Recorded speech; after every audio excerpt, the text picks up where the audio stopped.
So it's been a week, and I just got done doing NakaKon 2019. That was its 15th year being a show, and I had a heck of a lot of fun. I was really paranoid at first, but there was a lot of good things that came out of it. And I made a little checklist here that I can talk about and everything. But first, I am Mario the Artisan Rogue, and thank you very much for watching this video.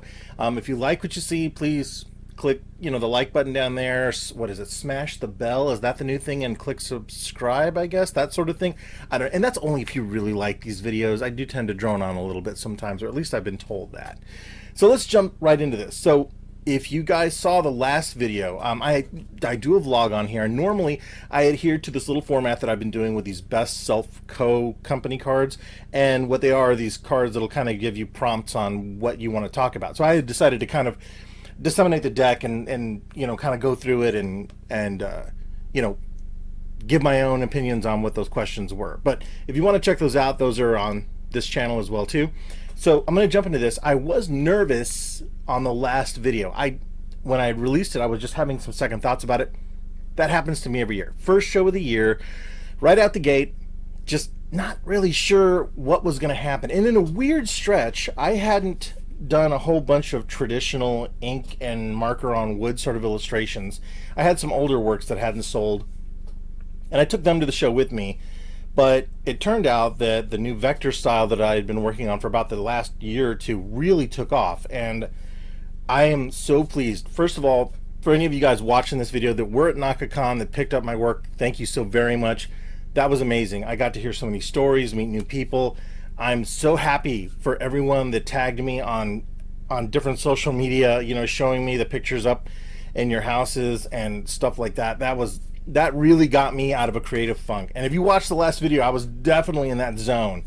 So that was kind of a terrifying thing, but you know what? That just goes to show that no matter how many years you've been doing this, at least in my case, I'm still a little bit freaked out to get back into it and do a show of any kind. And the crazy part was that the last one I did, Geekmas, which didn't turn out to be a great show for me, was pretty deep into the end of 2018, and it was not great, and I was really kind of feeling low at that point in time. But this was definitely the show that I look forward to it every year anyway, but it really kind of blew through a lot of my expectations.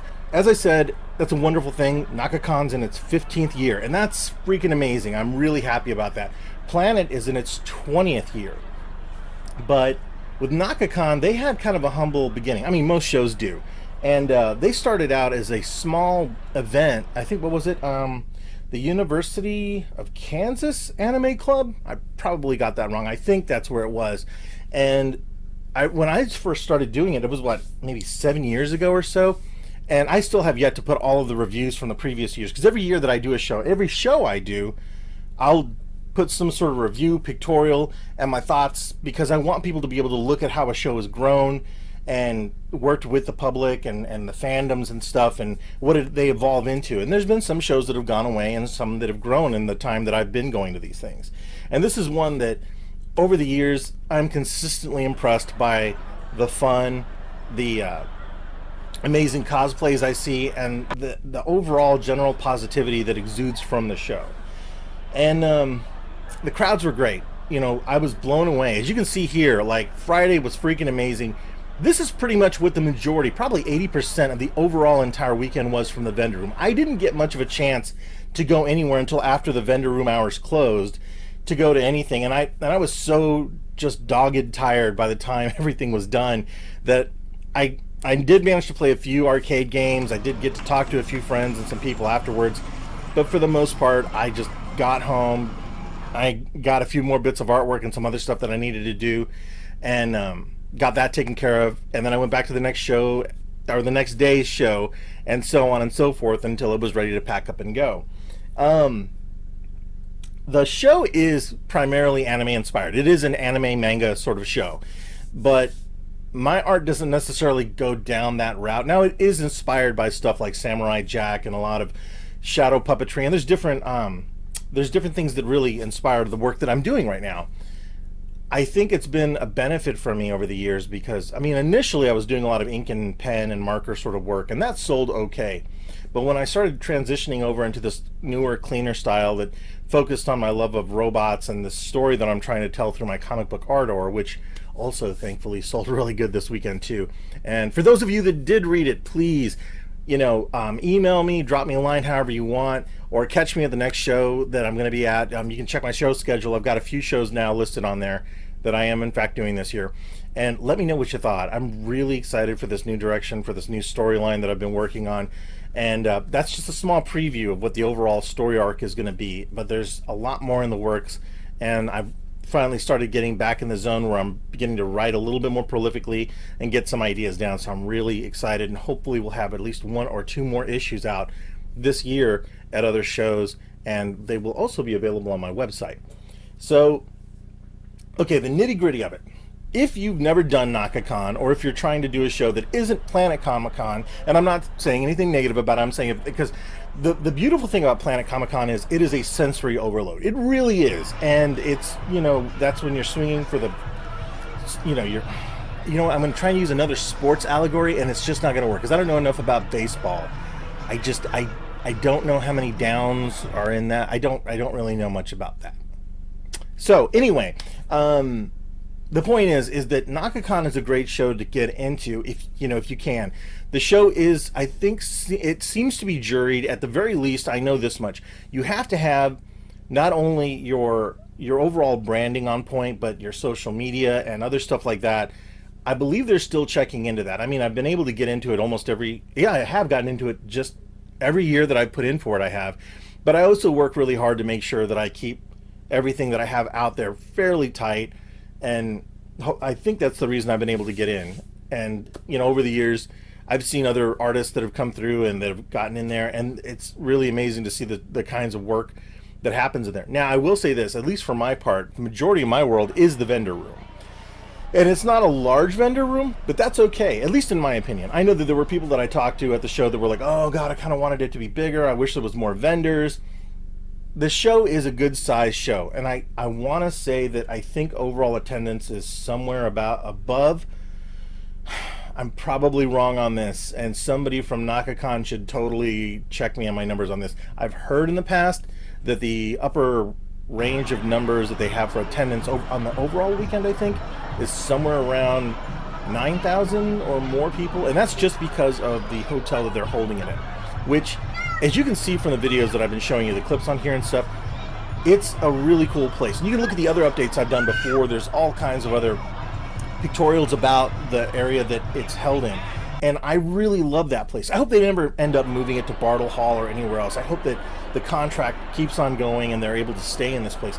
There's something very familiar about being able to go to this place and see, a familiar, place to set up and to see, to know where everything is. And that's really cool.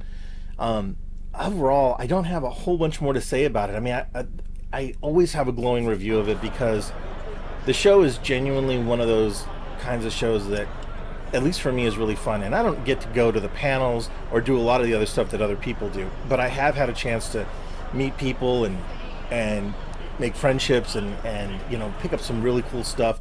I did manage to find some really cool things this year and the last year. I'm a huge Sega fan, and there's one vendor there that on occasion he'll have some really cool either Dreamcast or Sega Saturn stuff, and I did manage to pick up another game this year for the Sega Saturn, and that's the kind of stuff I love. And the thing is that even being able to talk to the other vendors and being able to trade show stories or exchange, like, oh, what show are you going to do next, and that sort of thing. I love that because it's sort of out of my normal milieu. This is the only anime show I do, and any of the other shows I do are kind of your normal, not run-of-the-mill, but they're your normal comic shows. And so everyone's kind of doing the same ones in this area. And this is something where I get to hear about other shows in Florida or Texas or New York or especially out in California that, yeah, they pique my interest, and there's something that maybe a few years more down the line I can really get, everything in a row and be able to go out and do those sort of things. But I also enjoy the fact that I'm able to do this locally. I cannot, what's the word I'm trying to look for here? I cannot emphasize this enough. If you want to have a really good weekend and you're big into anime and you're big into just Japanese culture in general, NakaKon is a great show for that. And I can't say enough about the staff. The lady that helps run the vendor room, Beth Hall, is one of the nicest and most generous people I have ever known. And the entire weekend she was a trooper, as she has been at every freaking year that I've done this show. See, there's not even words that explain how immaculately strong this young lady is. And I say that because I have, I know that she doesn't have a great, she doesn't have a great ability to put up with a lot of BS. And she's one of those people that is honest and forthright, and she just genuinely cares about the attendees that go to NakaKon. And that is a rarity. That is truly a rarity. And not just the attendees, not just getting badges in the door. No.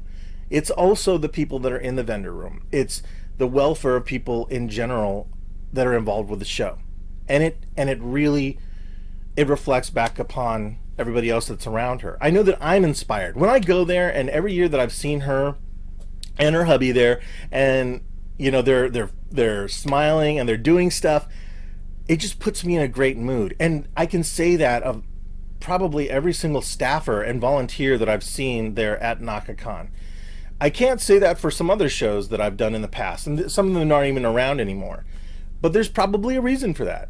And it takes good, strong leadership to be able to do that. So this is a definitive and very profound thank you, Beth, for the work that you do and everyone else on your staff. I know I genuinely appreciate it, and I'm pretty sure that everyone else in the vendor hall does as well too. So with that, I'm going to go ahead and finish this video out. I hope you guys enjoyed the few clips and little previews and stuff that I showed during this, but if there's nothing like actually going to the show and just having a blast. Even it's not that expensive to get in, and comparatively speaking, there's a lot of fun stuff to do. The cosplays themselves are just completely worth it. And if you're an arcade nut, there is a great arcade downstairs that they end up setting up, and that is just beyond freaking cool. I am an old school arcade guy. I when I first moved to Warrensburg, Missouri, there used to be a little arcade that was downtown called Token Joe's, and it was actually featured in an old comic book of mine. And it was a place that was like any other arcade you've ever gone to. And this one kind of evokes a little bit of that feeling, minus the cigarette smoke. So, but it's still very cool. And I will say this much, I'm older than a lot of the people that go to this show, with the exception of maybe the parents. But there is as I've said it in years past, a synergy and an energy that exists in this show that I love. And it's just amazing. And I am so grateful this was the first show of the year, because I've got some other shows that are coming up that I am certainly nervous about for different reasons. But this one definitely made me feel like, okay, I'm back in the saddle. I feel like I'm getting back in the swing of things, and things will be all right. With that, yeah, that's pretty much what I have to say about it. So thanks again for all that you guys do at NakaKon. It's a great show. Genuinely.